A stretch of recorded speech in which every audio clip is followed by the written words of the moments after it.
गणेश जी प्रथम पूज्य क्यों बने आप सब जानते हैं। एक बार भगवान शिव कार्तिकेय जी से और भगवान गणेश जी से बोले कि जाओ पृथ्वी की परिक्रमा करके आओ। जो सबसे पहले पृथ्वी की परिक्रमा लगाएगा वह प्रथम पूज्य कहलाएगा। कार्तिकेय जी का वाहन तो मयूर था, मोर पर बैठकर फुर्र से उड़ गए। पर गणेश जी का वाहन क्या है? जोर से चूहा, मूषक। गणेश जी का वाहन है चूहा। तो गणेश जी धीरे धीरे चले। अब गणेश जी जब चले तो गणेश जी सोचे कि मैं पूरी पृथ्वी की परिक्रमा कैसे लगाऊं। बोले संपूर्ण विश्व माता पिता में समाया है, क्योंकि माता पिता में हम समाये थे। माता पिता से ही ये संसार प्रकट होता है। इस संसार में कोई भी हो बिना माँ बाप के संसार में आने की इजाजत नहीं है। भगवान ही क्यों ना हो, उनको भी माता पिता का आश्रय लेना पड़ा। देवकी वसुदेव, कौशल्या, दशरथ जी। इस संसार में ऐसा कोई नहीं है जो भगवान भी माँ बाप के बिना आए। तो चाहे चींटी हो या हाथी हो, इंसान हो या पक्षी हो, सबको आने के लिए किसका आश्रय लेना पड़ता है? माता पिता का। तो माता पिता ही ये सृष्टि को उत्पन्न करने वाले हैं, सृष्टि को रचने वाले हैं। इसलिए गणेश जी ने सोचा कि माँ बाप को प्रणाम कर लूं, परिक्रमा कर लूं, तो संपूर्ण पृथ्वी की परिक्रमा करने का हमें फल मिल जाएगा। गणेश जी ने माँ बाप की परिक्रमा लगाई और जैसे ही माँ बाप की परिक्रमा लगाई, पूरी पृथ्वी की परिक्रमा लगाकर कार्तिकेय जी आए। बोले हम तो देखो पहले परिक्रमा लगा के आ गए, अब हमारी प्रथम पूजा होनी चाहिए। शंकर जी बोले आपने प्रथम परिक्रमा नहीं लगाई विश्व की, तो किसने लगा दी? बोले गणेश जी ने। कैसे लगाई? बोले इन्होंने हमारी परिक्रमा लगाई, पार्वती और शिव की। शिव पार्वती की एक परिक्रमा लगा ली तो पूरे ब्रह्मांड की परिक्रमा लगाने का उन्हें फल मिल गया। कार्तिकेय जी को गुस्सा आई और क्रोध में आकर कार्तिकेय जी ने एक छोटा सा प्रहार कर दिया गणेश जी के ऊपर। तो वो प्रहार जाकर गणेश जी के दांत में लगा, तो गणेश जी का एक दांत टूट गया। तब से उनका नाम पड़ा एकदंत। क्या नाम पड़ा? एकदंत दयावंत चार भुजाधारी, माथे सिंदूर सोहे। तो गणेश जी का नाम एकदंत। तो कार्तिकेय जी और गणेश जी के बीच में जो शर्त लगी तो गणेश जी जीत गए। तो गणेश जी ने माँ बाप की परिक्रमा की, तब से गणेश जी प्रथम पूज्य हो गए कि गणेश जी जैसी बुद्धि किसी के पास नहीं है। इसलिए गणेश जी बुद्धि के अधिष्ठात्र बन गए, बुद्धि के देवता बन गए। गणेश जी किसके देवता हैं? जोर से। गणेश जी बुद्धि के देवता हैं। जिसे बुद्धि चाहिए वो गणेश जी के पास जाए। गणेश जी बुद्धि के परम देवता हैं। अच्छा, गणेश जी का वाहन है चूहा। अब जरा यहां ध्यान से सुनिएगा। हमारे वेदों पुराणों ने, हमारी ऋषि मुनियों ने कितनी बढ़िया व्यवस्था की है। समझदार को इशारा काफी, ये सुना है ना आप लोगों ने। आप सब समझदार हैं इसलिए हमें सारी करते चलेंगे। देखो गणेश जी बुद्धि है और गणेश जी का वाहन क्या है? चूहा। चूहा किसका प्रतीक है? चूहा किसका प्रतीक है? तर्क का। कुतरता रहता ना, कुछ भी मिल जाएगा चूहा कुतर देगा। चूहा तर्क का प्रतीक है। किसका प्रतीक है? तर्क। चूहा है तर्क और गणेश जी हैं बुद्धि। तो गणेश जी किसके ऊपर सवार है? बुद्धि के। गणेश जी किसके ऊपर सवार है? तर्क के ऊपर। बुद्धिमान वही हो सकता है जो तर्क पर सवार हो। तर्कमय बुद्धि श्रेष्ठ है। जो विद्वान होगा वह तर्क जरूर करेगा, तार्किक होगा। तर्क शास्त्र पढ़ते हैं ना हम लोग, तर्क शास्त्र है। तो बुद्धिमान व्यक्ति, देखो एक बच्चा होता है ना, बहुत सारे सवाल करता है। माँ भगवान है तो दिखाई क्यों नहीं पड़ते? माँ गणेश जी की सूंड लंबी क्यों है? माँ गणेश जी के कान बड़े बड़े क्यों हैं? ऐसा बच्चा पूछता है ना आपसे। तो ये बच्चा जो पूछ रहा है उसके पूछने को तर्क कहते हैं। वो तर्क करता है। जैसे तर्क है, गणेश जी के कान बड़े क्यों हैं? ये तर्क है। ये क्या है? ये मैं इनसे प्रश्न कर रहा हूं, मतलब मैं इनसे तर्क कर रहा हूं। यही है तर्क। गणेश जी के कान बड़े बड़े क्यों हैं? ये क्या है?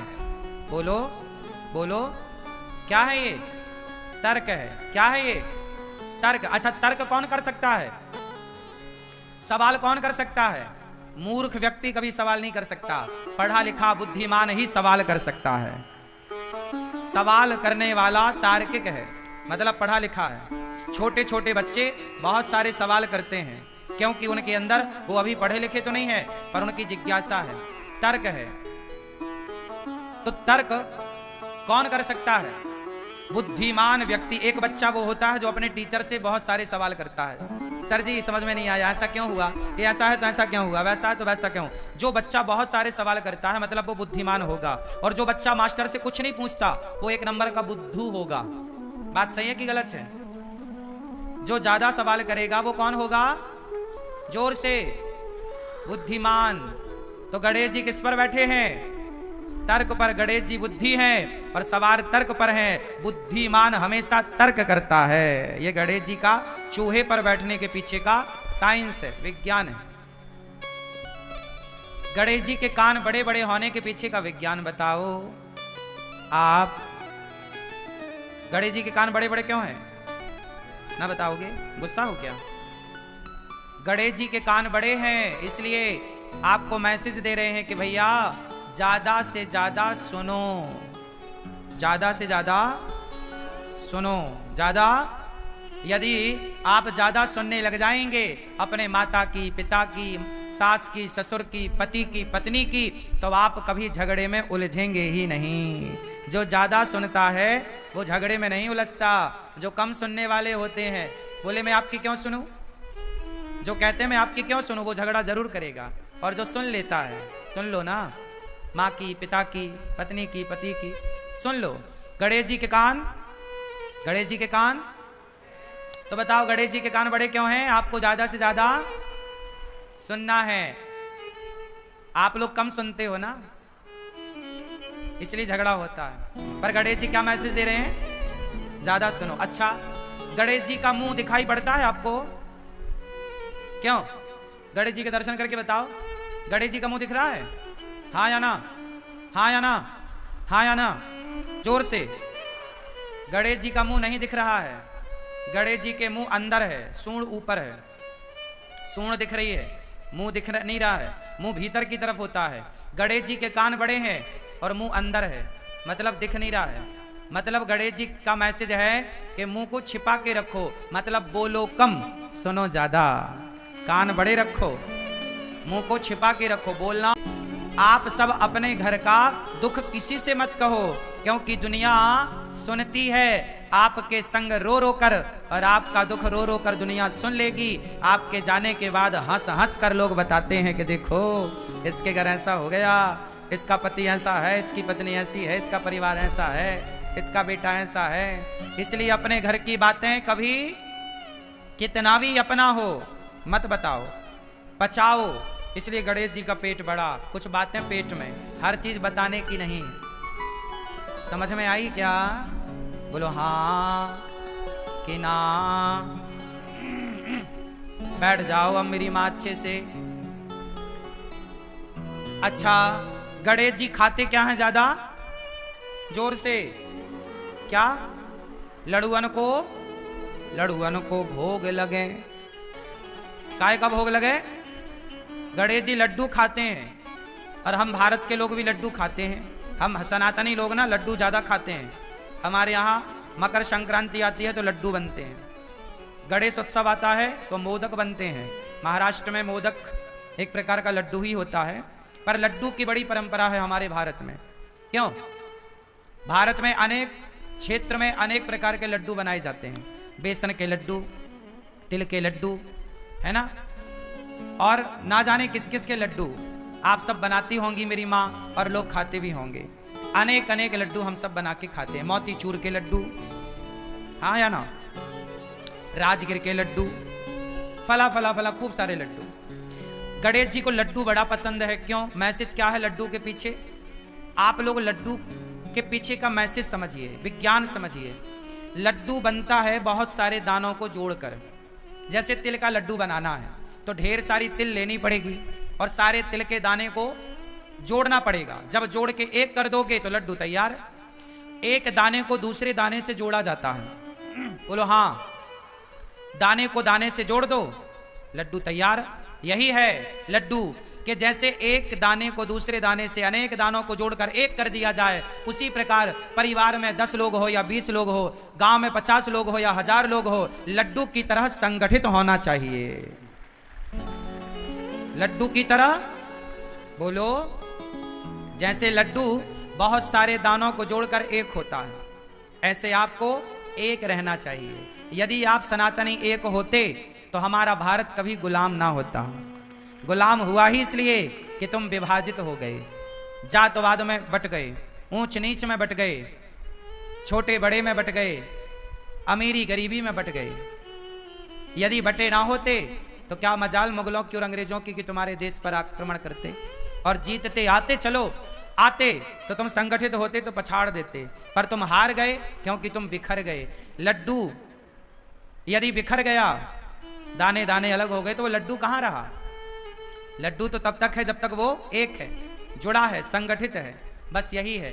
गणेश जी लड्डू खा के आपको कहते हैं कि मेरे भारतवासियों, मेरे सनातनियों, गणेश को मानने वाला प्रत्येक व्यक्ति सुन ले कि गणेश की पूजा करते हो तो लड्डू की तरह, लड्डू जैसे दाने को दाने से जोड़ के रखता है, आप भी सारे गणेश के पुजारी जुड़ के रहिए, सनातनी संगठित रहिए उस लड्डू की तरह। और लड्डू में मिठास हर गंदे हो जाएंगे। संगति मायने रखती, इसलिए आप सबके साथ उठा बैठा ना करो। आप ये देखा करो कि आपके संग उठने बैठने के लायक कौन है। जो गंदी बातें करते हो आप उनके साथ क्यों उठते बैठते हैं? आप भी गंदे हो जाएंगे। क्यों बात करें आप उनसे जो गंदी बातें कर रहे हो, जो गलत राह पर हैं?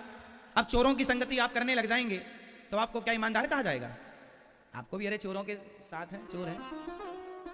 संगति अच्छा। आपके बच्चों को देखा करो वो किसके साथ उठते बैठते हैं। इसलिए संगति बहुत प्रभाव छोड़ती है। संगति कैकेयी मां बिगड़ गई संगति से, दुर्योधन बिगड़ गया संगति से। को ना को संगति पाई न साई, को संगति पाकर कौन नहीं बिगड़ा? एक का नाम बताओ। संगत बहुत बड़ी चीज है। सोनार के घर का कचरा भी बिकता है। आपके घर का कचरा बिकता है? बोलो हाँ। सोनार के घर का कचरा बिकता है लाखों रुपए में, बोलो हाँ या ना। जहां सोनार बैठ के ना सोने की कटाई करता है, आभूषण बनाता है, तो सोने का काटने में जो उसके रेसे गिर जाते हैं, कुछ कण गिर जाते हैं, जिसमें उसका जो कचरा होता है वह लाखों का बिकता है। जो बड़ा सुनार है, बड़ा कारोबार, उसका लाखों का। तो सुनार का कचरा भी लाखों का है, और तुम्हारा कचरा फ्री में नहीं लेने को तैयार है कोई। तो संगति, कचरा भी सुनार के घर का है तो कचरा भी कीमती है। संगत से गुण आते हैं। संगति उस कचरे ने सुनार की तो लोग कचरा भी कीमती हो गया। तो संगति से गुण आया ना, संगति से गुण गया ना।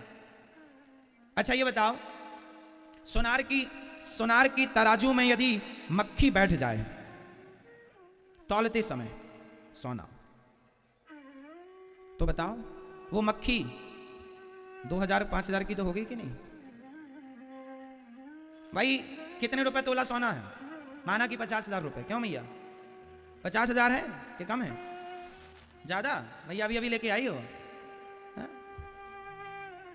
क्या रानी हार बनवाया आपके पति देवता ने? तो सोना माना कि 50,000 रुपए तोला है। यदि 1 ग्राम की मक्खी हुई, माना कि मक्खी अच्छे खाते पीते घर की हुई, 1 ग्राम की हुई, तो 1 ग्राम मक्खी 50,000 के हिसाब से कितने की हो गई? है ना? 5,000 की हो गई, होगी मेरी मां। और यदि आधा ग्राम की मक्खी हुई तो 2500 की तो हुई।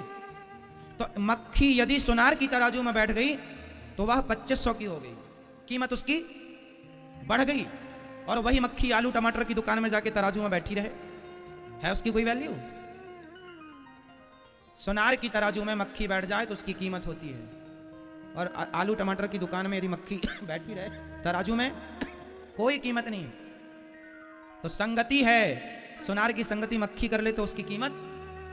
तो आप भी संगति करेंगे। इसलिए कहता हूं अपने बच्चों को कथा सुनाया करो, कहता हूं कि अपने बच्चों को संस्कार दिया करो, कहता हूं अपने बच्चों को अपने भारत के महापुरुषों का, स्वामी विवेकानंद जी का, गुरु गोविंद देव जी का, गुरु नानक देव जी का, मीराबाई का, नरसिंह मेहता का चरित्र सुनाया करो,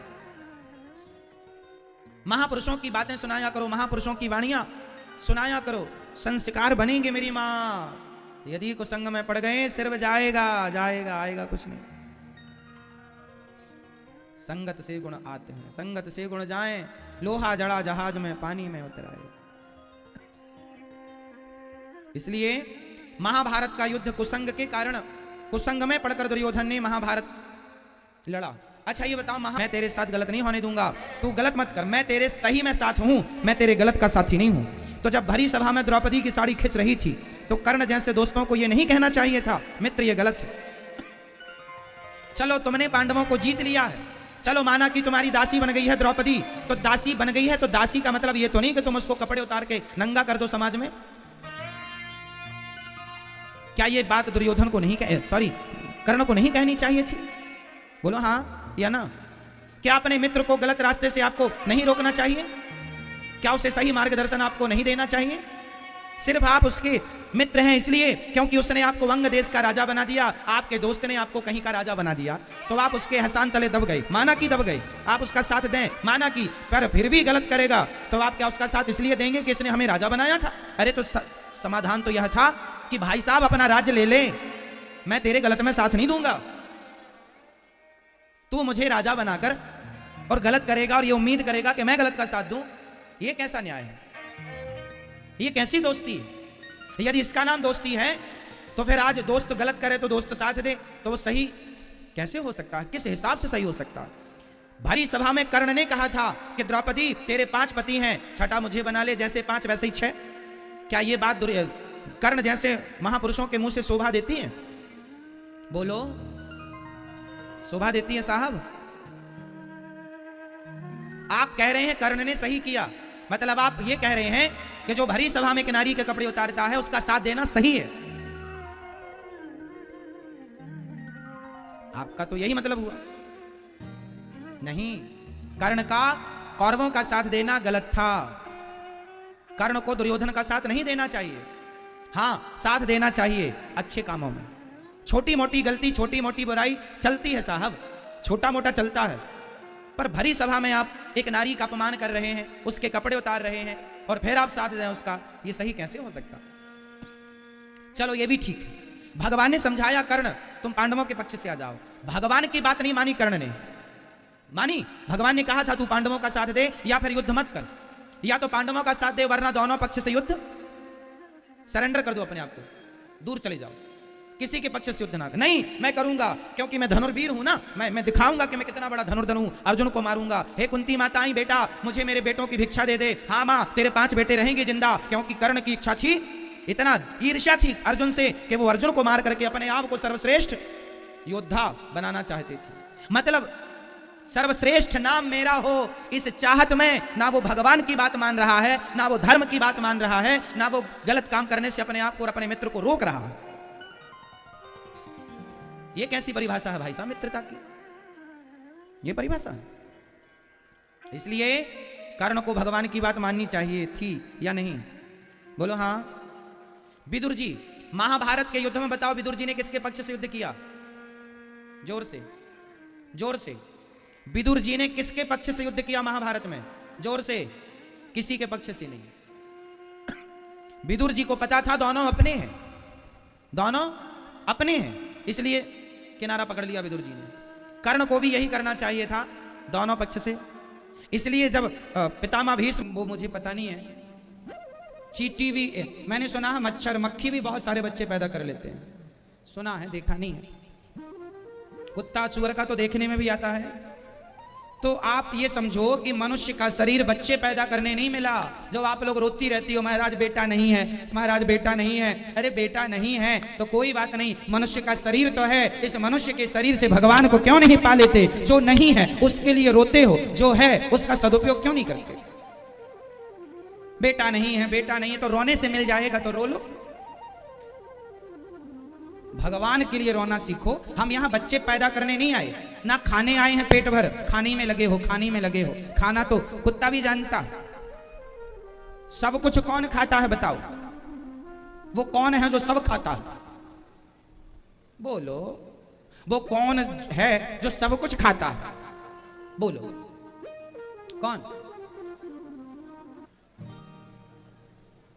वो कौन है जो सब खाता है? पहले इसका उत्तर था कुत्ता, लेकिन आजकल मनुष्य भी हो गया, क्योंकि पहले कुत्ता ही ऐसा था जो सब खाता था। कुत्ता क्या क्या खाता है? वो नाली के मलमूत्र से लेकर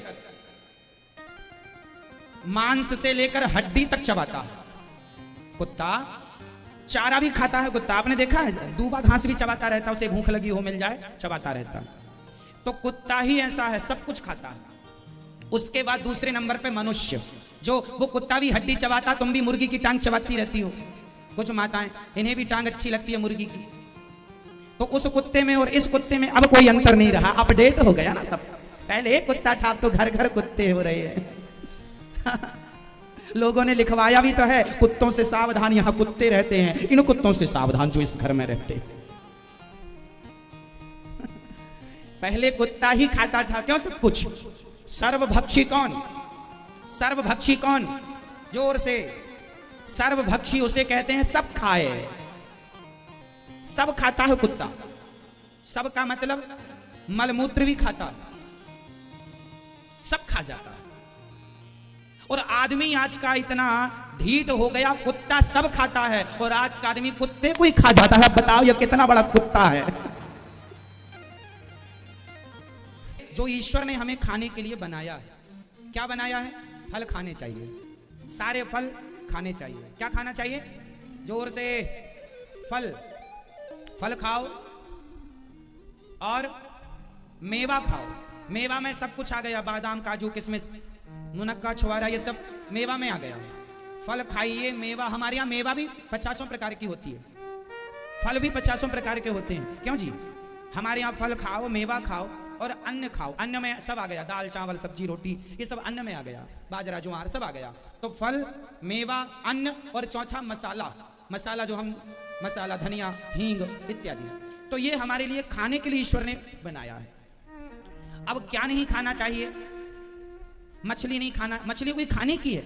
एक सज्जन हमसे बोले कि महाराज जी अन्न खाओ या मछली खाओ, दोनों का एक ही अर्थ है। हमने कहा कैसे अर्थ समझाओ? बोले गेहूं के अंदर भी जान होती है और मछली के अंदर की भी जान होती है।